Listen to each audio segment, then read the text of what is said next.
Sony APS-C cameras have long been home to those who are seeking versatility and portability while achieving a fantastic image quality. The ZV-E10 is more than half the price of the 6700. Someone could buy two ZV-E10s with kit lenses for almost the price of one 6700. So this begs a few questions. Is there really that much more value in the 6700? For example, look at this shot. Can you tell the difference on which camera is which simply by looking at these videos? I used the same lens for both shots, and before I show you which one is which, I want to talk to you more about some of the questions that I had going into this comparison. What do the skin tones look like when you're shooting in a Cine 2 color profile? How does the 8-bit ZV-E10 compete against the 10-bit A6700, not only in things like green screen work, but what about when you're shooting in S-Log3? Could you use either of these cameras in a professional setting or for client work? For those of you who are into photography, are either of these cameras a viable option with the proper lens setup? How are both of these cameras' image quality when you're shooting straight out of camera? I am coming at this from a real use case perspective, not so much to specs, but actually how they perform in the real world.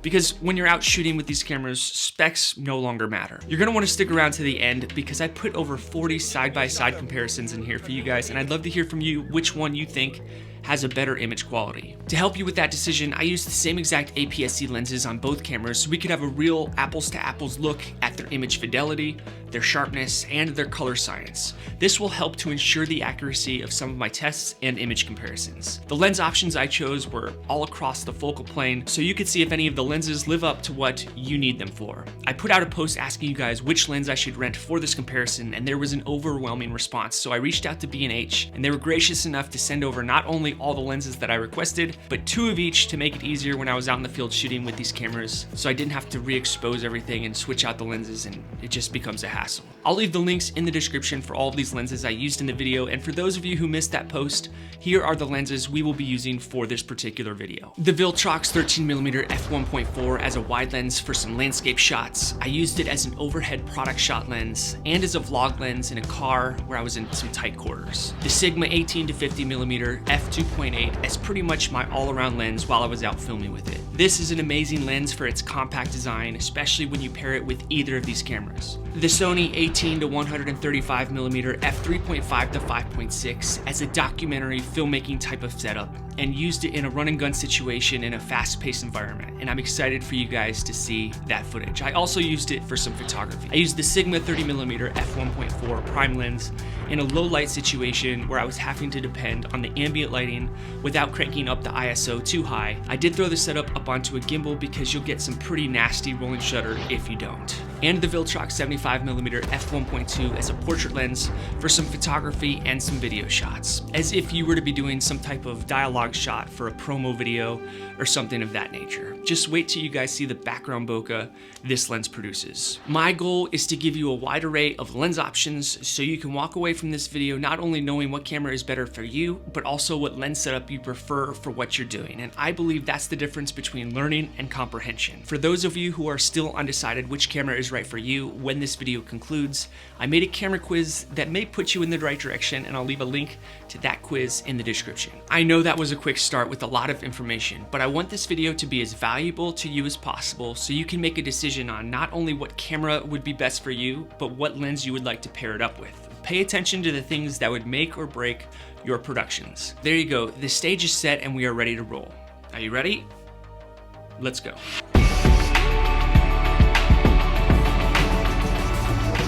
For these video tests, I shot straight out of camera in Cine 2 and S-Log3 so you could have a good variety of footage to preview. I also left some project files in the description in case you'd like to play around with some of that footage and see if your rigs can handle the footage from either of these cameras. As far as exposure goes, I used Program Auto and I went full manual when I had more time to set the exposure. I did leave both cameras in auto white balance because I was mostly in a fast-paced environment. If you like videos like this one where we talk about different cameras and I teach you tips and tricks on filmmaking and how to make better videos, then make sure to join the Film Alliance by subscribing. If you knew which camera was which in that beginning comparison, then you have a good eye because quite honestly, if I wasn't editing it, I probably wouldn't have been able to tell. I've been using the ZV-E10 for over 2 years on everything from my YouTube videos to client headshots and cinematic B-roll. I even shot a nature documentary with it and it was featured on Alpha Universe, which is Sony's website. I'm not telling you this to brag, it's purely just to give you my experience with this little guy. I haven't had the a6700 nearly as long, but I have shot quite a bit with it in different setups and venues, such as a wedding, as my main B cam, and as a run and gun setup when I'm out capturing some B-roll.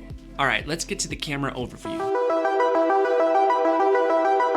The 6700 was released in July of 2023 and costs more than double the ZV-E10. The ZV-E10 was released in August of 2021, and if you were to get a decent lens for it, you're looking at about the same cost that the a6700's body would be. But the ZV-E10 is older, has an older menu system, does not have an EVF, and has electronic stabilization, which is subpar to what the 6700 offers, which is 5 stops of stabilization. This translates to when you're shooting handheld and say walking, the ZV-E10 will be way more shaky and have way worse rolling shutter.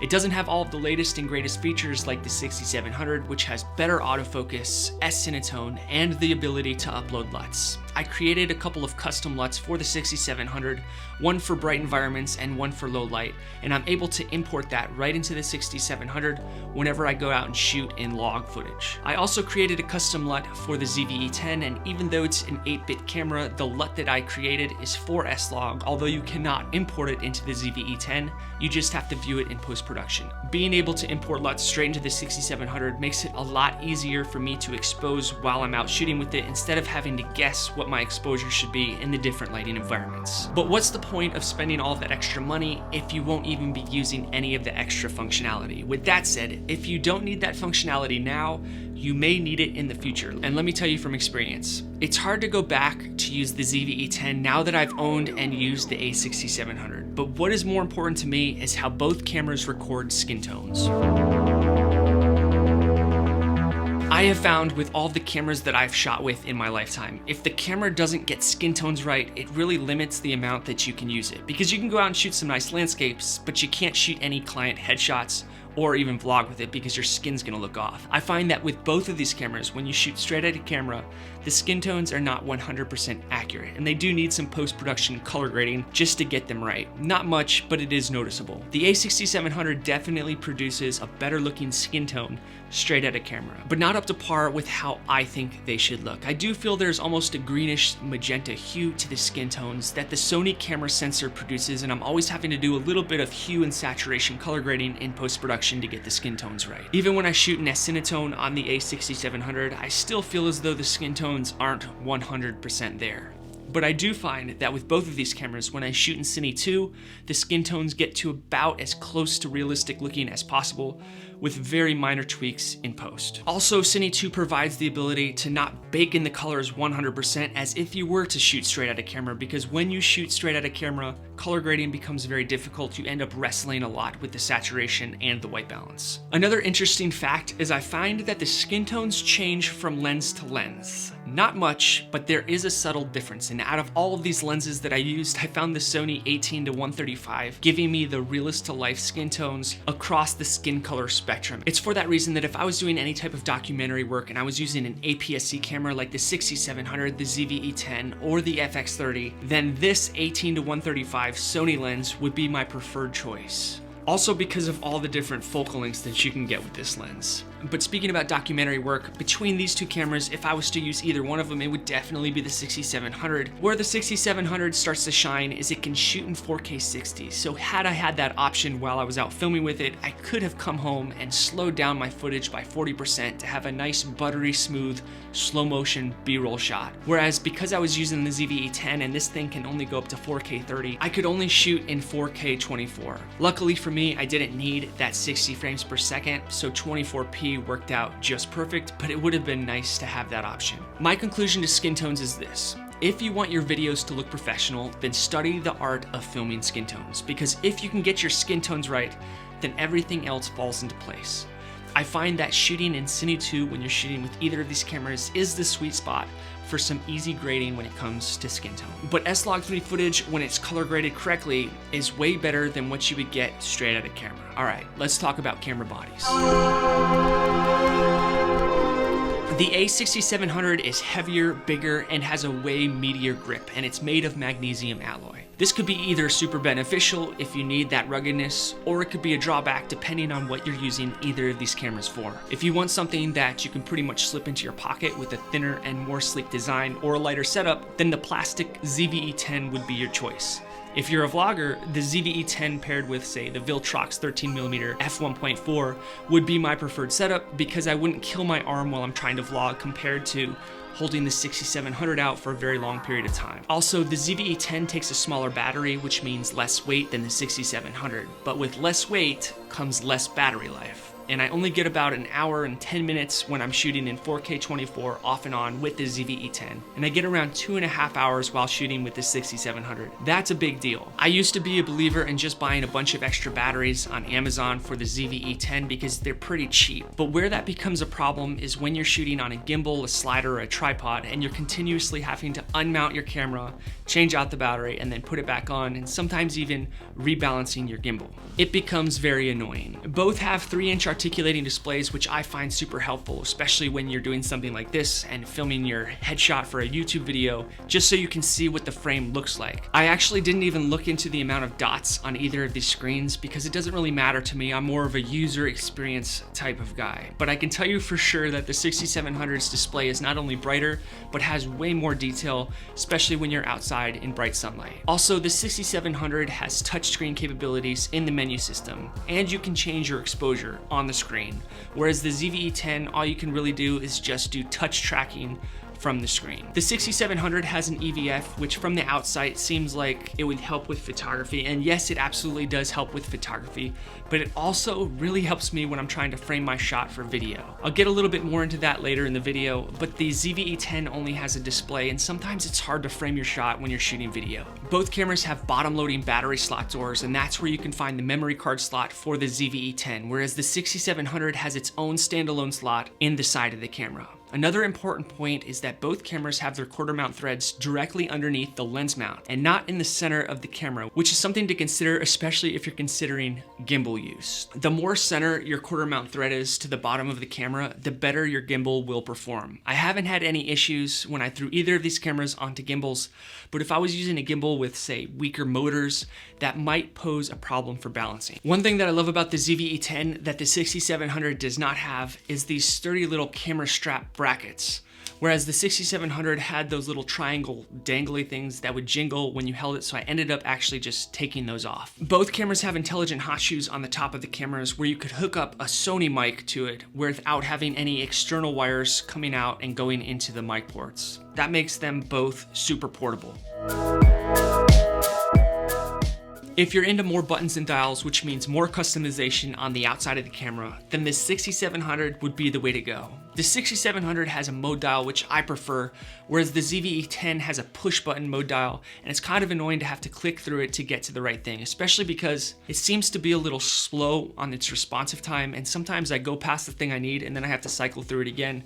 It's those small things that make a big difference when you're out in the real world shooting and you have to get your shot right fast. The 6700 has a front 4-finger dial, which I use for my aperture, and it also has a back dial, which I use for my shutter speed, and also this little display wheel, which I use for my ISO. The ZV-E10 only has one top dial, which I use for aperture, and then I have to go through the display dial to change my shutter speed and ISO. The 6700 also has a second custom button that you can pretty much set to whatever you want, and an exposure dial with 3 memory spots on the top. It's these little small subtleties that make a huge difference to me from a user standpoint. With that said, I do prefer the on and off switch on the ZV-E10 because I have never turned this camera on or off by accident like I have done a few times with the 6700. I'll put this camera in my camera bag, and when I show up to wherever I'm going, I'll pull it out and realize it was on, and it's alarmingly warm. But the 6700 does have more buttons and way more customization than the ZV-E10, but maybe less buttons is better for someone who is just starting out and wants that simplicity. Let's talk about ports and media. Both cameras have mic ports, headphone ports, micro HDMI, and USB-C for transferring files, powering the camera, and live streaming. Now, I don't live stream, so I don't use either camera for that. But if you decide you want to live stream, then go with the 6700 because it can live stream in 4K 30 compared to only being able to live stream in 720p on the ZV-E10. If you do plan on live streaming and you pick up the 6700, then go ahead and get that Ulanzi cooling fan to help dissipate the heat from the internal body of the 6700 because you do not want it to overheat while you're live streaming. You could also consider picking up the FX30 because it already has a built-in fan and it doesn't overheat, but don't forget that that camera can only shoot 1 frame per second in photo mode. With all of that said, the 6700 and the ZV-E10 cameras do not need any third-party software to live stream. It's just plug in and press record. Something that I did notice when looking at both of these cameras having mic ports and headphone ports is that usually in the price range of the ZV-E10, you don't get a headphone port, or at least from the cameras that I've reviewed in the past. Like, I think the Canon M50 and one of the Fuji cameras didn't even have a headphone port. So that's a pretty big deal for the ZV-E10 in that price range.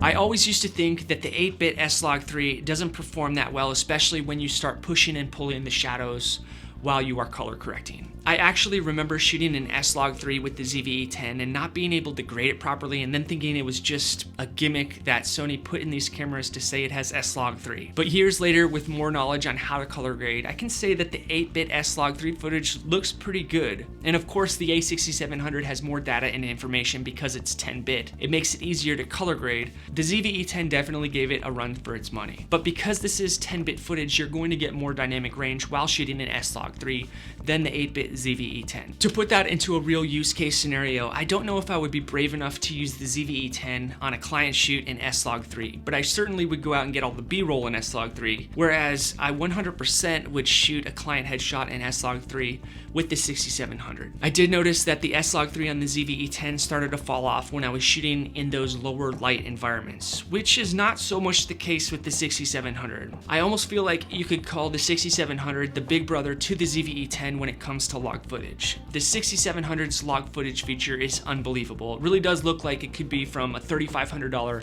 A7S III, which I am shooting this headshot on right now. These are all things to think about while you're considering which camera to get. I wouldn't buy the ZV-E10 because of its S-Log3 capabilities, but I would consider it having S-Log3 just as an added bonus and something to maybe play around with and get your feet wet before you step up to maybe a full frame camera or the 6700. A benefit to the 6700 and S-Log3 is I could use this as a B cam for a full frame camera like the A7S III and shoot both in log and be able to better match my colors to the A7S III. I don't know if I would get it 100% right, but I would definitely get my colors more to match up with my full frame A7S III than if I was using the 8-bit camera. Kind of piggybacking off of the log footage chapter out of both of these cameras, I used to think that the 8-bit cameras that Sony made didn't do very good green screen work, but that's because I never really did much green screen work. But now, when I tested out this camera and I figured out the proper way to light my green screen and my subject, I was pretty impressed with how the ZV-E10 performed. I used to find when shooting with an 8-bit camera, it seemed that all of the subjects that I was shooting with the green screen behind it had a green edge along the outside of it, and it was kind of difficult to get rid of that unless I use some type of feather mask. But now that I have more experience with green screen work, I know that lighting the subject is super important, and also making sure that the light that's on the green screen is very even. If you do not balance your lighting across the green screen plane, then the green screen image won't look the best. Sorry, that's a green screen tangent. Let's get back to the camera comparison. The ZV-E10 performed better than I thought when it came to green screening, but the A6700 really shined above it. Not only will the 6700 produce a sharper image, which means cleaner lines, but you'll also get less of that greenish outer glow on the subject that you're green screening because of its 10-bit footage. Does that make sense, or does that just seem like a bunch of mumbo jumbo? This might be a niche topic, so sorry to bore you with it, but I love green screens, and I think they can really take your productions to the next level, whether you're doing client work or just fun hobby videos like this. We somewhat touched on this in the skin tone section, but the A6700 can shoot in 4K up to 120 with a 1.5 times crop, whereas the ZV-E10 can only shoot in 4K up to 30. Now, if you're a 1080 shooter, you can go up to 240 with the 6700 and up to 120 with the ZV-E10. But the 120 footage out of the ZV-E10 to me seems pretty soft and almost unusable. Now, don't get me wrong, the 1080 120 footage out of the ZV-E10 looks great, but if you put it into a timeline with 4K 24 footage, that's when you really start to see an image quality fall off. So it makes it difficult to edit 1080 120 footage together with 4K 24 footage. And quite honestly, this is a deal breaker for me for what I do. I need that 4K 60 for that slow motion B-roll, and I need the ability to make that decision on the fly. When I'm shooting with the ZV-E10, I'm stuck in that 4K 24 resolution, which makes it a great little camera for some basic B-roll or some headshots, but I couldn't take it with me if I was going to do some client work where I needed to get some slow motion B-roll. Now you could always shoot in 1080 60 and then upscale it to 4K in post, but I don't find that that is going to help with that image quality compared to shooting straight out of the camera of the a6700. Would I use either of these cameras for client work? And the answer to that question is yes, absolutely. In fact, I did, and I would in the future. The ZV-E10 has been a great little camera for me. It's been very loyal. It has never dropped any frames. It's never produced a corrupt file. I have used it in real client headshots as a B cam to my full frame A7S III, and if you think about that, that's pretty incredible. I did have to throw both cameras into Cine 2, so I wasn't able to use S-Log 3, but the colors matched up pretty good. As far as the 6700 goes, I've heard some YouTubers say you can't use this as a pro client shoot camera because it only has one card slot and it overheats, but I have never had it overheat on me, and I don't find that the one card slot is too concerning for me because I've never had an issue where one of my cards went corrupt and I lost all my footage. You can shoot in 422 10-bit 4K 60, and in that case it might overheat, but I prefer to shoot in 420 10-bit because the file size is a lot smaller and there's not much of an image quality difference, and the chances of it overheating are a lot slimmer. If you pair either of these cameras up with the proper lenses, you will get a very clean looking image, and I would not hesitate to use either of them in client work. Like I said at the beginning, you could actually get the ZV-E10 with a decent lens and have an excellent setup that will look way better than if you use something like the iPhone or the Osmo Pocket 3. But both of these cameras could potentially be small investments for a lot of profitability if you plan on doing client work. Neither of them have record limits for video, which is great for those longer talking head type shots. The 6700 is 26 megapixels and the ZV-E10 is 24.2 megapixels. And I could not tell a difference in either image when I put them side by side. They both looked great. If you plan on shooting photography with both of these cameras, the real difference is going to come down to the fact that you have a 2.36 million dot EVF with the 6700, which will help you better frame your shot and make sure your exposure is right and make sure your focus is on point. And just a better overall experience than using the display on the ZV-E10. But both cameras can burst photos at 11 frames per second, which makes both of them great for taking video and photo shooting. They also both shoot RAW and JPEG, so you could have a lot of room to stylize your shots in Lightroom. I don't really have much to say about the image quality because up until now I've been showing you comparisons and I'm sure you've come to your own conclusion. But as you can see, of course, the 6700 definitely has a beautiful looking image, but let's be honest, the ZV-E10 sure does put up a good fight. The 6700 can shoot in codecs XAVSI, all intra, and XAVSH, which also helps with the amount of data that can record to the SD card, whereas the ZV-E10 can only shoot in XAVCS, which will give you a smaller file size for sure, but that also comes with the diminished image quality, especially in high key and low light environments. The 6700 has a newer color science with its updated CMOS sensor, and the ZV-E10 is older, but some may say that they like the older look better. I know when I shot with the a6400, I really did like that older sensor look, which is older than the ZV-E10 because it gave it more of a filmic look. It's hard to explain the different looks that these sensors give off, but that's one reason why I love these side-by-side image comparisons, because then you can see what I'm trying to tell you. When you have active stabilization on both cameras, the ZV-E10 stabilization crops in 40%, which makes a huge difference compared to the 13% crop you get with the 6700, and that's probably because this has electronic stabilization and this has in-body stabilization. And the 6700 has 5 stops of in-body stabilization. See that? It's on. I inadvertently turned it on. That happened to me probably 3 times. Anyways, you can throw it through Catalyst Browse. I'm not a fan of it because of the extra workflow. The AI chip in the 6700 also helps a lot with stabilization in the camera. All right, let's talk about autofocus. Both cameras have touch tracking, which I tend to use a lot, especially when I'm doing my moving shots or product shots. The autofocus area on the 6700 is a lot larger than the ZV-E10, but for me in the real world, I have to say I didn't notice much of a difference, especially when I was filming human beings. Both have great eye autofocus that stays locked on really well.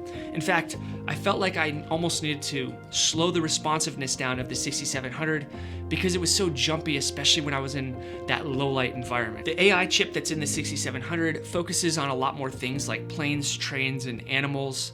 So if you're into filming birds, then the autofocus on the 6700 would be your superior camera. One more thing to note is the 6700 has auto framing, which is an awesome little feature if you are a solo shooter and you need to go out and film yourself. Something interesting to me, somebody commented in one of my previous videos, is they said once you turn the photo timer on, autofocus continuous is deactivated. If somebody knows the answer to that question and why that happens and how to work around it, please let us know in the comment section. Now let's talk about rolling shutter. The rolling shutter on the ZV-E10 is pretty atrocious, especially when you have anything more than, say, a 50mm lens on it. I'd even go as far as saying a 30mm Sigma lens is gonna give you really bad rolling shutter. Just look at these shots and imagine if you were filming some client B-roll. You wouldn't be able to get rid of this cello effect in post-production, so you'd be stuck with it. The 6700 performed much better. If you do decide on getting the ZV-E10 and you're gonna be moving fast-moving B-roll or any movement at all, make sure you get the right lens or get a tripod, a monopod, or a gimbal. That will take care of the rolling shutter. Another thing that will help remove the rolling shutter is if you throw that footage through Catalyst Browse. So if you get home and you realize you have a bunch of rolling shutter jello effect in your footage, try throwing it through Catalyst Browse and it might fix the issue. Photographers, you are not exempt from rolling shutter. It also affects photography. So if you plan on shooting photos with either of these cameras, just keep that in the back of your mind. Let's talk about overheating.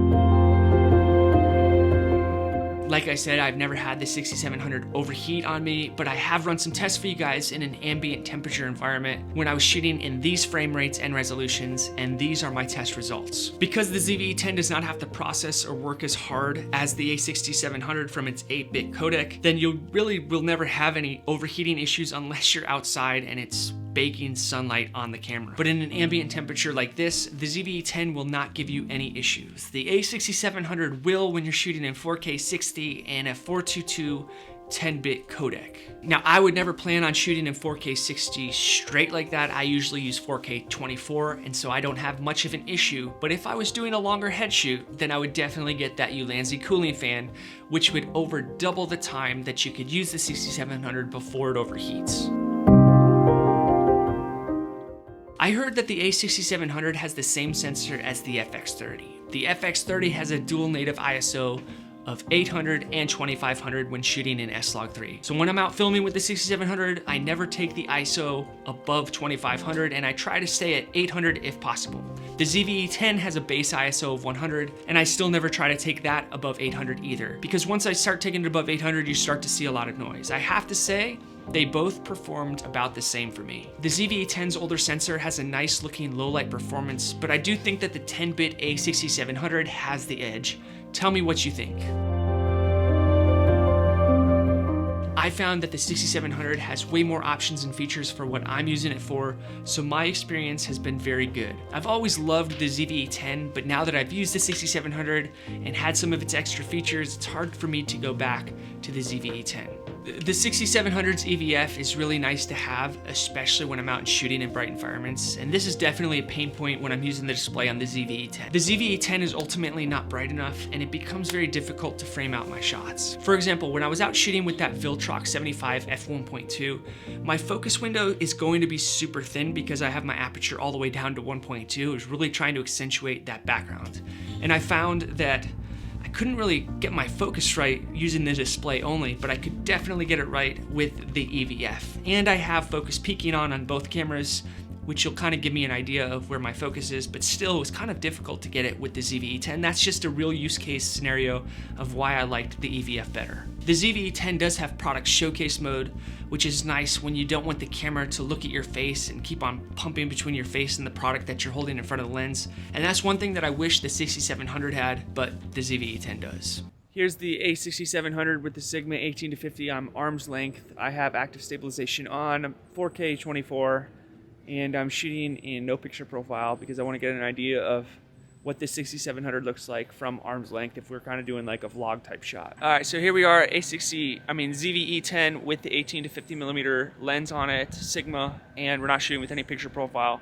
We just want to know what this looks like from the standpoint of going handheld, and we're also listening to that native audio to see how good it sounds compared to the a6700. All right, so now we have the Sigma 18 to 50 on the a6700. We have active stabilization set to on, and we're just doing kind of a vlog setup to see what the sound sounds like.